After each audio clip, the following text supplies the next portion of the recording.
Hello, everyone. Welcome back to UniHouse English Podcast. I am so happy to be here with you today. It has been a really busy week for me, honestly. I feel like I haven't stopped moving since Monday morning. Hey, Sarah, and hello to all our listeners. Yeah, I know exactly what you mean. It feels like the weeks are getting shorter and shorter, doesn't it? Everyone is rushing around. Exactly. And that actually brings us to our topic for today. It is a serious one, but it is also incredibly important. We are talking about mental health for young people. If you're ready to learn, laugh, and level up, smash that subscribe button and ring the notification bell so you're the first to see our new uploads. If this video helps you, tap like. It really supports the channel. Right. Specifically, we want to ask the question, how do you handle stress and anxiety? You know, life today is fast. Between school, exams, social media, and just thinking about the future, it is a lot to handle. It really is. You know, James, when I was younger, people didn't talk about anxiety very much. We just said we were worried or nervous. But now I think we have better words to describe how we feel, which is good, right? Definitely. It is a good thing. But let's start with the basics. What does stress actually feel like for you? I think everyone experiences it a little differently. Oh, that is a great question. For me, well, usually I feel it in my body first. My shoulders get really tight, I get headaches, and my mind starts racing. It's like I have 100 tabs open in my brain and I can't close any of them. That is such a good description. The 100 tabs open feeling. I totally get that. For me, it is a bit different. I get this heavy feeling in my chest, and I get really quiet. I stop talking to people because I feel overwhelmed. See, that is interesting. You withdraw, you pull back. I tend to try to work harder, which usually makes it worse. But let's talk about the difference between stress and anxiety, because they aren't exactly the same thing, are they? No, they aren't. So stress is usually a reaction to something happening right now. Like you have a big exam tomorrow, so you feel stressed. Once the exam is over, the stress usually goes away. Right. But anxiety, that can hang around longer. It is more like a constant worry, sometimes even when there is no specific problem. It is that feeling of fear or unease that doesn't just disappear. Exactly. And for a lot of young people listening, you might feel both. You have the stress of homework, but maybe also anxiety about fitting in with friends or worrying about what people think of you on Instagram or TikTok. Oh, social media is a huge factor. You look at your phone and everyone seems perfect. They are on holiday, they look great, they are happy, and you are sitting at home in your pajamas feeling tired. It's easy to feel like you aren't good enough. Yeah, absolutely. That is called the comparison trap. You compare your real life to someone else's highlight reel. It is a recipe for anxiety. So Sarah, when you feel that stress building up, what do you actually do? Do you have any coping mechanisms? I do. And coping mechanism is a great phrase. It just means the tools or methods we use to deal with difficult emotions. My number one strategy is movement. I have to move my body. Like going to the gym? Sometimes. But honestly, just walking outside is better for me. Fresh air is magic. If I am feeling anxious, I put my phone in my pocket, of silent mode, of course, and I walk for 20 minutes. I focus on the trees, the sky, the sounds of the birds. It helps me get out of my head. I love that.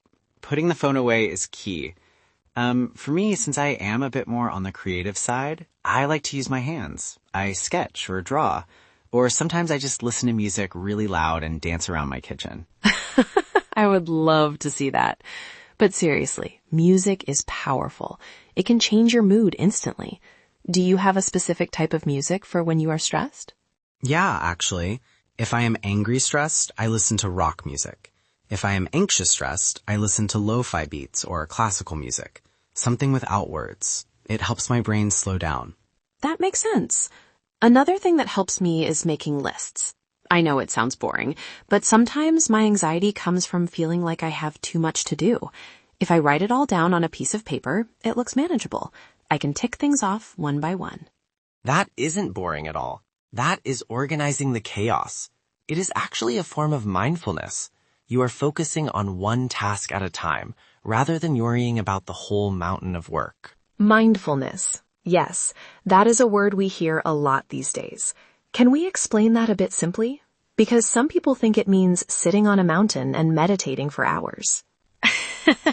No, you don't need a mountain. Mindfulness just means paying attention to the present moment without judging it. It's about being here and now.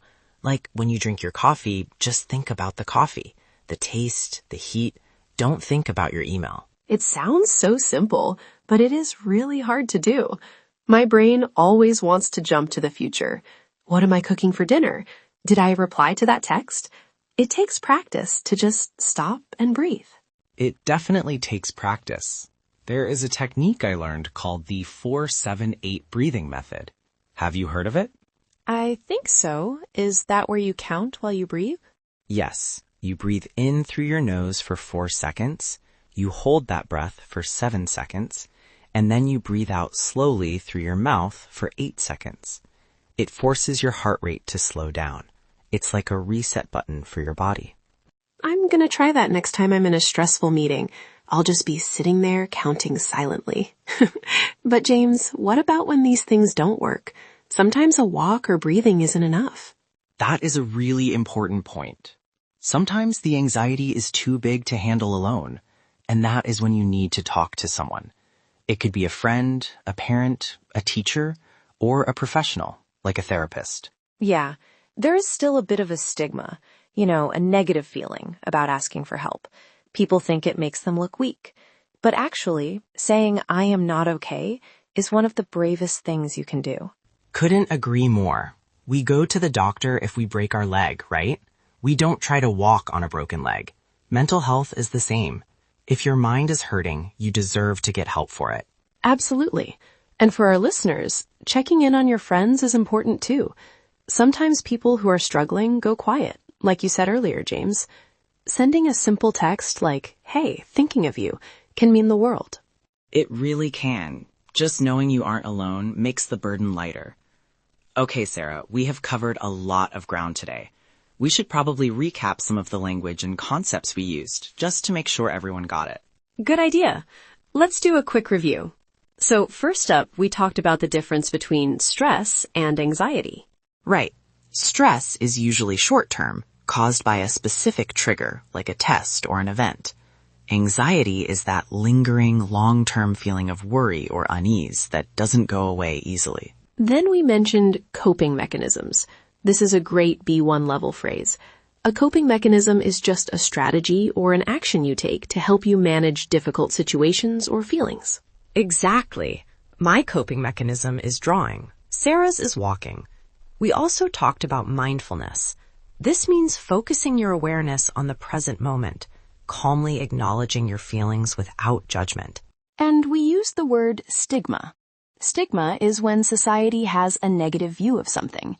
We want to break the stigma around mental health so people feel safe asking for help. Also, a fun idiom we used, to have a lot on your plate. It just means you have a lot of work or problems to deal with at the same time. Yes, and one more from me, burnout. We touched on this. Burnout is a state of emotional, physical, and mental exhaustion caused by excessive and prolonged stress. It's when you just can't do it anymore. So to avoid burnout, remember to breathe, take breaks, and talk to someone. We hope this conversation helps you a little bit today. Yes, take care of yourselves. You are more important than your grades or your likes on social media. Thanks for watching. If you liked it, hit like, subscribe, and tap the bell so you don't miss future videos. See you next time. See you next time. Bye.